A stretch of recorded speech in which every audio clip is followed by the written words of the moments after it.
방송 전에 광주에서 PC방을 문재인 정권 때 열심히 잘 하시다가 PC방이 망하고 제 애청자분이 보내주신 건데 2021년 대선이 한참 무르익을 때 소상공인들 빡도는 것만 했어요. 문재인 정권에서. 굳이 대선 판세에 대해서 안 해도 될 일을 계속했습니다. 5인 미만 사업장 그러면 조그만 가게들도 해당이 되는 건데 근로기준법을 확대하겠다. 소상공인 영세기업 경영에 치명적 위협인데 굳이 대선 기간 중에 얘기를 했어야 했나. 표 떨어지라고 난리를 친 거예요. 문재인 정권이 이재명 대통령 되지 말라고. 왜 이때 굳이 꺼내드냐 이 말입니다. 이게 그렇게 급한 일입니까? 윤석열도 문재인의 꼬봉이니까 서민들 먹고 살기 힘들게 불편하게 하는 일들만 골라서 하는 거예요. 이재명 인기 없게, 민주당 인기 없게, 임금체계 개편 기업의 인센티브, 5인 미만 사업장도 근로기준법. 문재인이 이재명 떨어뜨리려고 영세 상인들 힘들게 하려고 대선 기간 중에 내밀었는데 윤석열도 하는 거예요. 서민을 죽이는 게 문재인이에요. 서민들 챙겨주는 척하면서 전세 제출해줬는데 결과적으로는 부동산 폭등의 기폭제가 되었죠. 갭 투자를 확대시켰죠. 대선 기간 중에 이런 거를 괜히 꺼내들 이유가 뭐가 있을까? 5인 미만 사업장 노동자 근로기준법 전면 적용 법안 즉시 통과 촉구하는 공동기자회견을 누가 열었을까? 더불어민주당과 심상정의 정의당이 이걸 밀었어요. 이재명 대통령 안 되게끔 민주당과 심상정의 정의당이 뭐가 그렇게 급한 일이라고 합니까?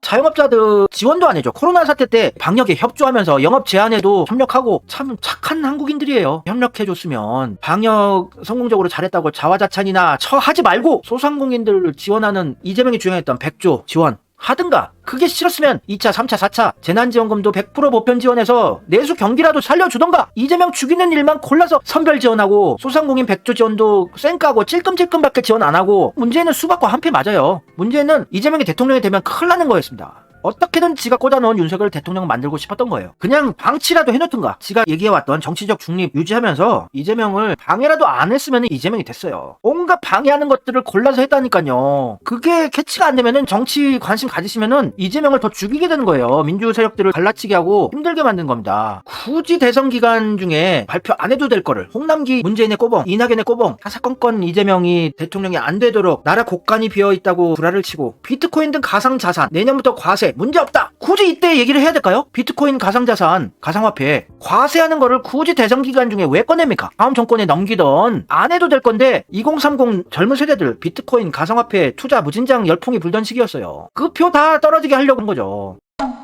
진짜 이재명 쉽게 될 수 있는 거를 뒤에서 조정하면서 막은 게 문재인입니다. 악의 레벨로 보면 윤석열보다 더 죄질이 불량한 게 문재인이죠. 윤석열 나쁘다고 생각하시겠지만 윤석열은 의리를 지키고 오야붕 문재인 지키고 적폐 세력 끝판왕들한테 충성하는 바보예요. 악마의 등급에서는 문재인이 더 악마죠. 이번 대선 왜 진 것 같아요? 20대 대선 왜 이재명이 졌어요? 근본으로 거슬러 올라가면 문재인 때문에 진 거예요. 근본은 문재인이에요. 수박 껴 넣을 필요 없어요. 문재인이 최종 보스입니다. 끝판왕은 문재인이고 자기는 중립 지키는 척하면서 선한 얼굴로 뒤에서 이재명 죽이게 한 거예요. 조국 죽이고 추미애 죽이고. 상식을 가진 사람이라면 빤히 보이는 대한민국의 정치 상황인데 문재인이 그립다고 그러는 분들이 아직도 있어가지고 제 말인가? 저도 거기 회원이긴 한데 이상해서 안 들어간 지 한참 됐는데 처음에는 열심히 활동했었어요. 이재명 팬클럽이니까. 근데 이재명 팬클럽인데 이재명 죽이기의 끝판왕인 문재인을 찬양하더라고요. 아니 BTS 악플 루머 퍼뜨리고 괴롭게 만든 세력 찬양하면서 BTS 팬클럽이라고 그런 거랑 똑같은 거 아닙니까? 박근혜 깜방에 쳐넣은 게 윤석열인데 태극기 부대가 윤석열 찬양하는 거랑 똑같은 거 아닙니까? 조국도 죽였죠. 조국 불쌍하다고 정경심 교수님 아직도 감방에서 고생하시는데 눈물이 나요. 이러면서 문재인이 그립대요. 조국 불쌍해. 정경심 교수 불쌍해. 이재명 불쌍해. 문재인 사랑합니다. 이 패턴이란 게 말이 되냐고요. 깨어나십시오 여러분. 이재명이 기준점이 돼야 해요. 문재인을 왜 자꾸 끌고 가려고 그럴까? 그래야 수박 세력들이 힘을 잃지가 않아요. 이재명한테 깽판치고 이재명 너 당 떠나라. 당대표로서 책임지고 절벽에서 뛰어내려라 이런 얘기도 했죠. 조정훈이라. 문재인이 아직까지도 민주당 지지층의 최고 신으로 옹립되어 있는 상황에서는 문재인 뺑 믿고 이재명한테 개기는 거예요 다들.